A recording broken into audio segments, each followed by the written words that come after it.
Samex 2024 Sourcing மற்றும் Manufacturing Expo. தொழில்நுட்பத்தில் சமீபத்திய முன்னேற்றங்கள், பொதுத்துறை நிறுவனங்களில் உள்ள அற்புதமான வாய்ப்புகளை கண்டறியலாம். Samex டிசம்பர் 27 முதல் 29 வரை சென்னை ட்ரேட் சென்டரில். பொழுதுபோக்கு கடலுக்கு வந்த பெண்களை தாக்கியது மட்டும் இல்லாமல் அவர்களுடன் வந்த ஆண்களையும் சரமாரியாக தாக்கிய போதை ஆசாமிகளால் பரபரப்பு ஏற்பட்டுள்ளது.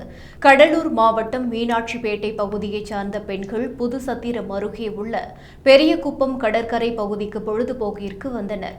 அப்போது அங்கு மதுபோதையில் வந்த சிலர் பெண்களிடம் வாக்குவாதத்தில் ஈடுபட்டு திடீரென அவர்கள் மீது தாக்குதல் நடத்தினர்.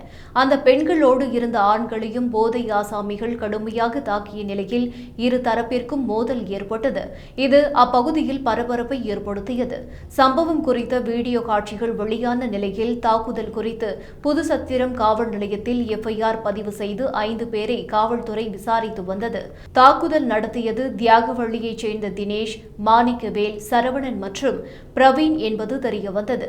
வழக்கின் முக்கிய குற்றவாளியான தினேஷ் கைது செய்யப்பட்டுள்ள நிலையில் தலைமறைவான மாணிக்கவேல், சரவணன் மற்றும் பிரவீன் ஆகியோரை காவல்துறை தேடி வருகிறது.